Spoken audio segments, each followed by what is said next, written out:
আগে আওয়ামী লীগ হামলা করত, এখন বিএনপি হামলা করা শুরু করে দিয়েছে। হামলা মামলা করে ইলেকশন বানচাল করা যাবে না। মির্জা আব্বাস যে রাজকের লাট বিতরণ করেছিল, সেই অনিয়ম করেছিল এবং বিভিন্ন জায়গায় যে দুর্নীতির কালো থাবা বিস্তার করেছিল, সেই ফাইলগুলো 5 তারিখের পরে 2টি সাগরের যারা রয়েছে, সদস্য রয়েছে, আমরা তাদের ফাইলগুলো নতুন করে ওপেন করে তাদেরকে যথাযোগ্য দেন। এখানে আমাদের সচিবালয় রয়েছে, এই সচিবালয়ের মধ্যে বাংলাদেশের জানাবো যে সচিবালয় থেকে যারা দ্রুত গতিতে আওয়ামী যারা প্রেতাত্মা রয়েছে, যারা প্রশাসনে বিএনপির সাথে একাকার হয়ে ইলেকশন কমিশন এবং ভারতের সাথে একাকার হয়ে বাংলাদেশের আপকামিং যে ইলেকশন আছে সেটাকে বানচাল করতে চেষ্টা, জনগণকে বলবো আপনারা সতর্ক থাকবেন। যদি তারা এই ধরনের কোন প্রচেষ্টা চালায়, আপনারা সবাই পাশের লাঠি নিয়ে সেখানে উপস্থিত হবেন, কারণ আপনাদের যে ন্যায্য অধিকার সেটা সচিবালয় থেকে আপনাদেরকেই বুঝে নিতে হবে ইনশাআল্লাহ। আমরা তাদেরকে সময় দিয়েছিলাম যে আপনারা যারা আওয়ামী লীগের প্রশাসন থেকে সরকার প্রশাসন থেকে বের করতে ব্যর্থ হয়েছে, এখন তাদের নতুন করে প্রভু হিসাবে সেজেছে বিএনপির লোকজন। আমরা বলবো এই ধরনের উপহার দিও যে দল করা নয়, এবং এর মধ্য দিয়ে আমরা একটি নতুন বাংলাদেশের পথযাত্রায় অগ্রগামী হব বলে আশা করি। এবং যে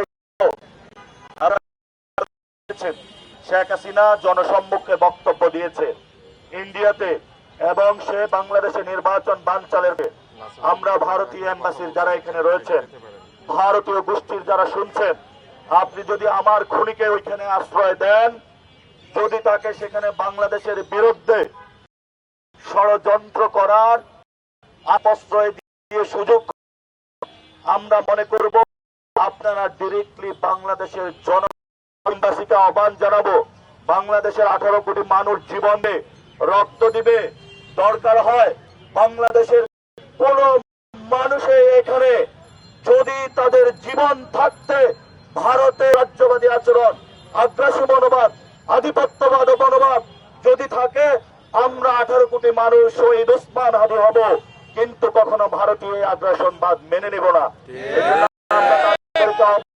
জানাবো এইসব উস্কানিমূলক বাংলাদেশের মানুষের মধ্যে তৈরি হয়েছে, বাংলাদেশের মানুষের মধ্যে আওয়ামী লীগ প্রশ্নে যে আবেগ তৈরি হয়েছে, যে আওয়ামী লীগের আমরা বিচার চাই, বিচার কার্য আমাদেরকে সুষ্ঠুভাবে সম্পন্ন করতে দিবেন, এবং আওয়ামী লীগের বিচার কার্যে আমরা বলবো ভারত আপনারা বাধা দিবেন না, যদি বাধা দেন তাহলে বাঁধবে লড়াই ইনশাআল্লাহ।